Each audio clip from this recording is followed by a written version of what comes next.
পাসপোর্টের টাকা জমা দিতে গিয়ে ব্যাংকের লম্বা লাইনে ঘন্টার পর ঘন্টা দাঁড়িয়ে থাকার দিন কিন্তু শেষ। কয়েক মিনিটেই ঘরে বসে নিজের মোবাইল দিয়ে আপনি এই কাজটি করে ফেলতে পারবেন, যদি নিয়মটা ঠিক মতো জানেন।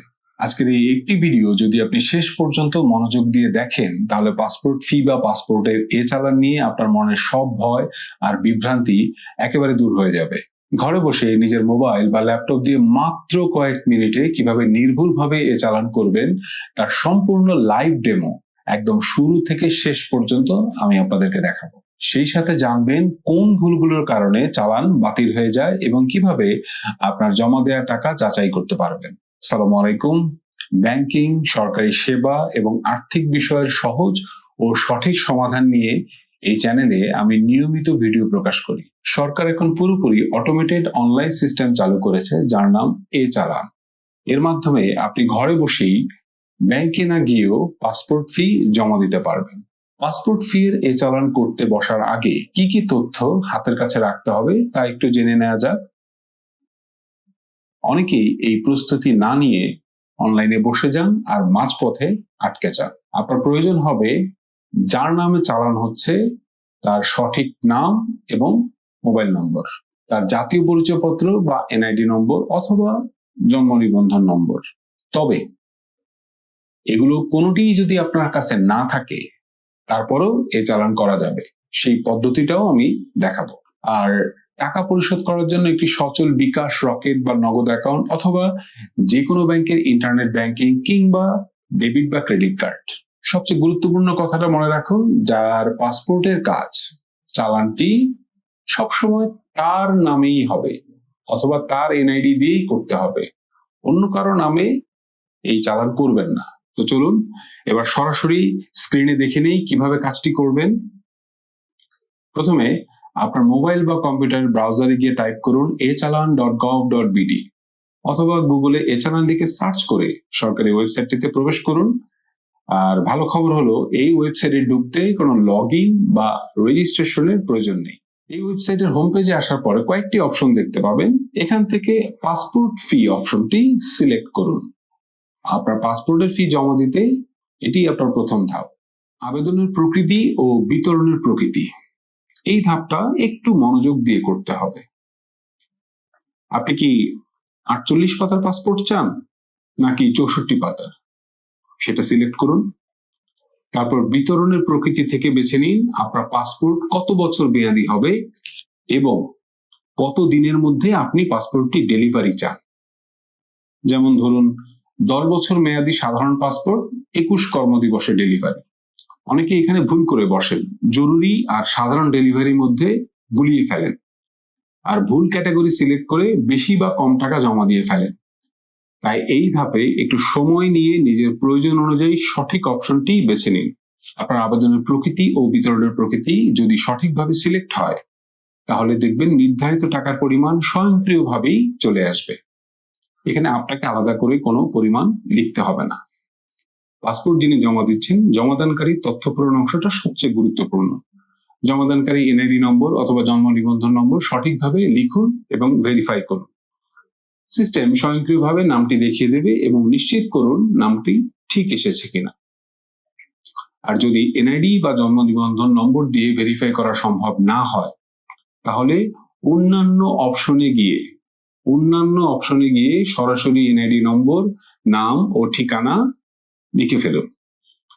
আর সতর্ক থাকুন, অন্যান্য অপশনে শনাক্তকরণ নম্বরের ঘরে শুধুমাত্র সংখ্যা লিখবে। সংখ্যা ছাড়া অন্য কোনো অক্ষর বা চিহ্ন লিখলে আপনার চালানটি সাবমিট হবে না। এরপর আপনার সচল মোবাইল নাম্বারটি সঠিকভাবে দিন। সবচেয়ে গুরুত্বপূর্ণ বিষয়টি এখন আসছে, টাকা দেওয়ার ঠিক আগের ধাপে আপনার পেমেন্ট পদ্ধতি সিলেক্ট করতে হবে। আপনি যদি নিজে অনলাইনে পেমেন্ট করতে চান, সোনালী ব্যাংক সহ যে কোনো ব্যাংকের অ্যাকাউন্ট বা কার্ড দিয়ে অথবা বিকাশ, নগদ বা রকেটের মাধ্যমে পেমেন্ট করতে পারবেন। পেমেন্ট সফল হলে ওটিপি আসবে, সেটি দিয়ে সাবমিট করে দিন। সাধারণত মোবাইল ফিনান্সিয়াল সার্ভিস দিয়ে পেমেন্ট না করাই ভালো।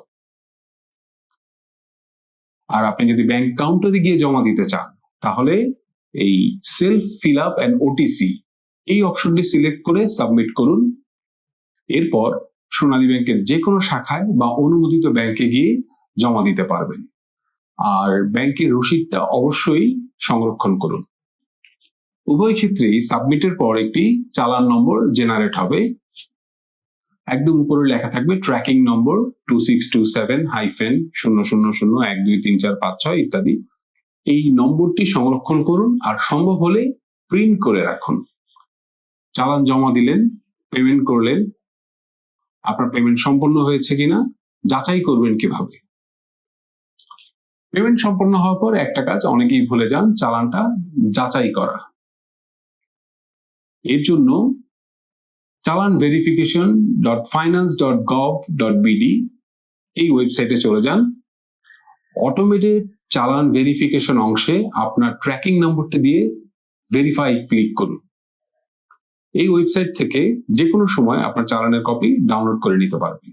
ধরুন একজন চাকরি প্রার্থী রাহাত সাহেবের বিদেশে একটা ইন্টারভিউর জন্য পাসপোর্ট নাম্বার দিতে হবে, এই জন্য জরুরি ভিত্তিতে পাসপোর্ট দরকার। অফিস থেকে ছুটি নিয়ে ব্যাংকে লাইনে দাঁড়ানোর সময় তার হাতে ছিল না।